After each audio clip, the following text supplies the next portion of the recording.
Live from Fox 56 Sports, this is Home Team Friday Nights. Sponsored by Aptiva Health Orthopedics. Well, like Jordan said, welcome into our last regular season Home Team Friday Nights. I'm Colby Wilson alongside Jordan Adams. Connor Sturgill will join us soon, as always. Happy to be back. I know you guys held down the fort last week. Yeah, no, obviously you had some more important things to handle than Home Team Friday Nights, unfortunately. But we had a great time here. We also do a lot of good stuff on the OT, so it was pretty easy. Good. And there was a big-time game tonight. Top of the 9th region, taking on the top of the 11th region. So potentially a state championship matchup, you never know. With Madison Central taking on Covington Catholic. Luke Asher was honored for scoring 1,000 points tonight, and it was also senior night for the Indians. First quarter action. And we're going to start with some defense, Colby. I know we don't do that often, and Jake Feldhaus says, get that weak stuff out of here with a nasty block. Then on the other end, Will Richardson is going to knock down the straight line triple, and that's going to force the Colonels to call an early timeout coming out of the break, and it's going to be more of the same from the home team. This time Feldhaus is going to find his man Grayson Burton on the backdoor cut. Nice reverse layup there from number 24 as Madison Central beats number 1 70-60 and snaps Covcast's 20-game win streak. Whew, big time right there. Well, from one big game to another, Frederick Douglass taking on Woodford County at Kentucky State University. The Yellow Jackets jump on the board first. Who other than Amari Jointer? Just two quick switches over to the left.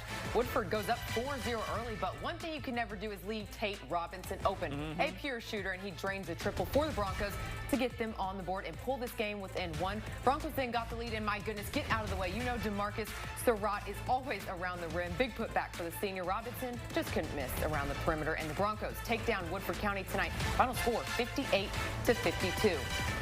Lexington Catholic looking to make it 2 in a row on senior night. Players' moms joining in on the festivities with some nice moves right there. But it was the visiting Lincoln County Patriots who got on the board first thanks to that corner 3 from Cash Bird, and the Knights struggled to find offense early. Here's senior guard Jack Gamble turning the corner on a screen for this nice 12-foot pull-up, but clean looks like that were few and far between for the home team. And on the other end, they struggled too. Check out this move from Cash Bird. Crosses to his left, and the defender touches earth. This is anyone's game in the first quarter, but in the end, it was Lexington Catholic's fast-paced transition game and tough finishes like this one from Hank Woodall that came out on top. Final score 79-40. All right, great crossing, making the trip down to Berea to take on Madison Southern. We're going to start in the third quarter, and it's some great ball movement around the perimeter, and it's going to result in the triple from Colt DeLimpo.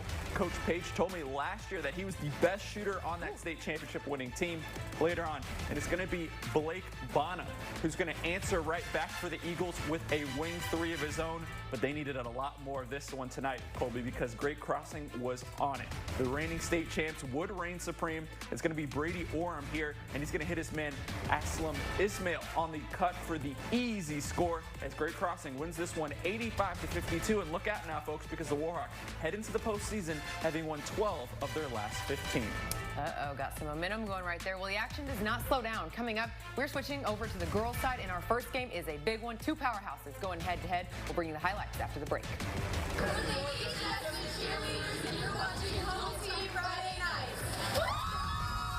From Fox 56 Sports, you're watching Home Team Friday.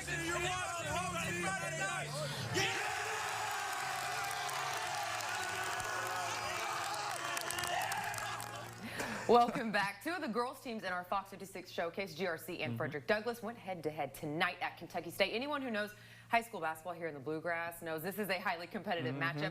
I stepped into the locker room with Coach Moberly and the Broncos ahead of the game. Got to know our assignment tonight. Okay? 3. All right, relentless. We ain't got nothing to lose tonight, okay? Hey, one thing I'm gonna tell y'all tonight. One thing, okay? Listen. Like I told that guy, he's worried about as far as this, you know, how big is an important game. Listen, day in and day out, we prepare ourselves for what? These type of games, right? All right? So a good thing that we get come out here and get on the big floor. We get to run. At the end of the day, listen, this is all night, play hard, all right? Win or lose. You got it? All right, let's go. All right, family on me, family on 3. 1, 2, 3. Family, let's go. All right, nothing to lose for the Broncos while GRC was looking to keep its 14-game winning streak alive. Douglas gets out quick in this one right off the tip. McKaylee Bennett finds the easy bucket off the pass from Peyton O'Corley.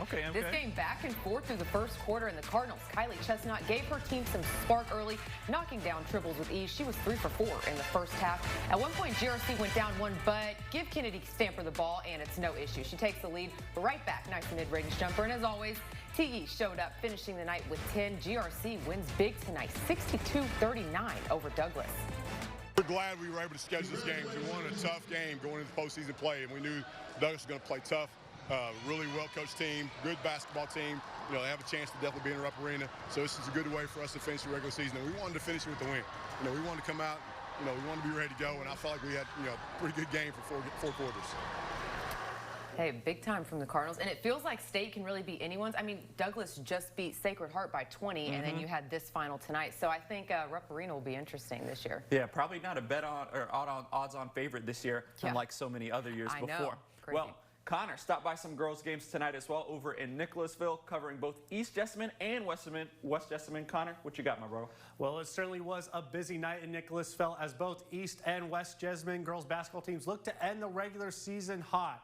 And it was senior night for the Jaguars as 5 ladies get one last chance to come away with the win on their home court. And early on, it was the seniors for the Cardinals making plays, though, as Kirsten Young with the dive from the baseline to the top of the key for the splash from the 8th grader Kylie Sweeting. The Jaguars found themselves down early, but fighting back on the defensive end as Maddie Arnold jumps the passing lane, bounces it to Kyla Hunt for the hoop and the harm. And maybe the football coaches want to recruit these girls to get to their secondary because Bella Banner gets her hand in the cookie jar for the steal and the bucket the other way as the Cardinals end the season with the win, 65-57. And just down the road, 2 region powerhouses facing off as the West Jessamine Colts take on the Anderson County Lady Bearcats. The Bearcats getting some lucky bounces is off the inbounds. It pinballs all the way to Emily Jared for the 2, and just like that, Anderson County is up ahead. West Jes, though, they're fighting back hard as the freshman Zariah White with the offensive board, getting it right back to Grainley Eldridge, who gets it on the 2nd try. But the Bearcats able to drain some clutch free throws and, more importantly, the clock as they end the season with a tough road win, 53-41. So where does that leave the 12th region standings at the end of the regular season? The Boyle County Rebels dominated, going undefeated against the region, with their last loss coming to Taylor County over a month ago. Right behind them is Pulaski County, then the Southwestern Warriors. Then it's those West Jessamine Colts, who ended the season winning 7 of their last 11, and then the Rockcastle County Rockets round out the top 5. No DCA, they're just behind the Rockets in 6 in terms of RPI, but anything can happen in the tournament, guys. And there's also this time of year where teams and players who you might not have gotten much attention start to show up, and that is what I'm here for, right? To give those guys the spotlight. Because out in Lee County is a certified bucket getter in Corey Fincham. The junior guard leads the state in scoring, average nearly 38 points a game on 67% shooting from the floor and 35% from 3. And listen to some of these stat line guys from just the last month. Flipstrom, 41-12, 50-8. 52-6, and 50-10. He has 4 50-point games and 3 40-point games just in that time frame. And he could very well will the Bobcats to a deep run by himself, guys. All right. Thank you, Connor. Well, we have some more girl scores from the night. Pulaski County takes down Lincoln County 65-48. Marion County takes down Danville 58-50. Knott County Central falls to Knox Central 71-50. And South Laurel with a big win, 64-52 over Campbell County. All right, we will bring you some more girls action right after this. Henry Clay hosting tonight, and we'll have those highlights and more coming up next on Home Team Friday Nights.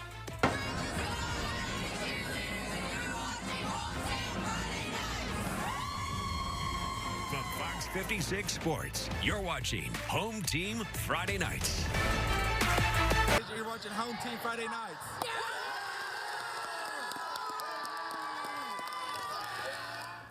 Welcome back. Henry Clay hosted Villa Madonna tonight in its second to last regular season game. It'll have one last game on Monday against Sarasota. The Blue Devils looking to end the season with some wins. All right, we've got Henry Clay here in Lexington hosting Villa Madonna from way up north. The Blue Devils get straight to action. First possession, junior Aaliyah Baird brings it up the court, sees the defense isn't set, and goes straight to the basket for the land.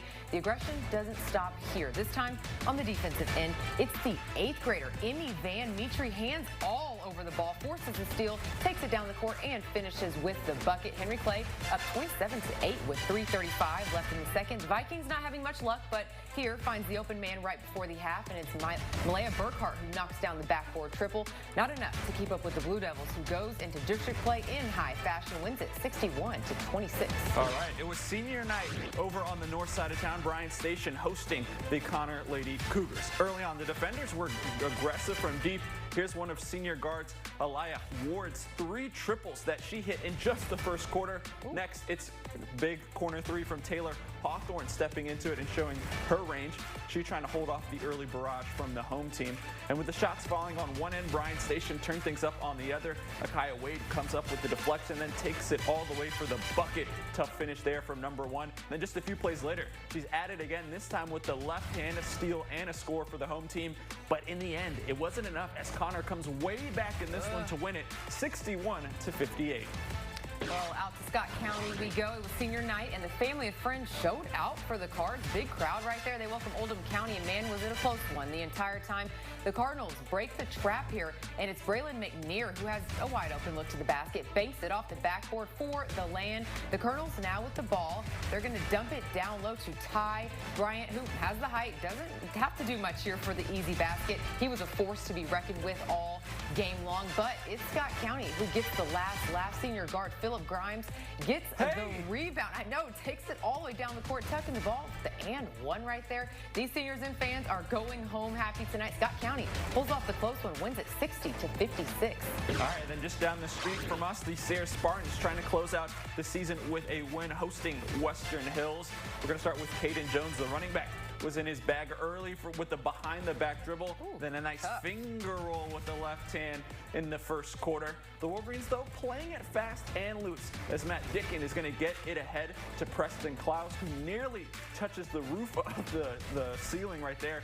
The bat triple finds the bottom of the net, but the Spartans weren't letting the seniors end their career with anything but a win, folks, as Will Johnson with a short kick to A.J. Corning, who gets the and one jumper as Sayre goes on to win this one 74-51. All right, some more boys scores on the night. Southwestern falls to Somerset 61-53. Powell County with a big win over East Jess 86-61. Greene County takes down Mercer County 69-41. And Corbin just barely gets by Middlesboro. That score 65-64. All right, coming up next, we'll show you our top plays of the night along with our Super 6 rankings, so keep it here. From Fox 56 Sports, you're watching Home Team Friday Nights. Welcome into our final segment of the show, bringing you our top plays of the night. Let's get right into it. Play 1, it's PG1, Dakari Talbert. He's going right, but look at this. Oh, behind the back to the left, gets to the lane, finishes among the trees. Guys, he's 5'9", but it doesn't even matter because he's just so explosive. Jordan, what you got for play 2? All right, play number 2, viewer discretion advised. Cash Bard snatches that man's ankles, and he puts it behind his back and then makes the left-handed layup for Lincoln County. They didn't get the win, but what a nasty play right there. Connor, what you got? All right, well, play number 3 is a 2-part as Maddie Arnold jumping the pass, and then with the absolute dime to the senior Kyla Hunt, who finishes through the contact for the and one. I mean, it's got a little bit of everything. Some defense, some nice passing, and a tough finish, guys. I mean, how can this not win play of the week? Ooh, 3 good ones right there. Well, all right, it's time to vote. Same time, same day, all the same thing. Scan this QR code right there on your screen. Voting closes Tuesday at 5 p.m. and the winner will be announced Tuesday at 6:30 p.m. It'll be in our 6:30 newscast and our 10p. You want to go home with the play of the week for our final regular season. Come on. All right. Play of the week. We also have our student hype, or I should say our student section of the year, our home team hype award. We're looking for the best student sections here in Central Kentucky, where you give out the award for creativity, energy, coordination, all kinds of good stuff. So we want to see you guys loud. We want to see you guys proud, showing your team that you guys deserve the home team hype award. For this nominee, we head right down the street to Henry Clay. So take a look at what the Blue Devils had in store. Break Breaking news from Interclay High School. Hey, Fox 56, we want the hype.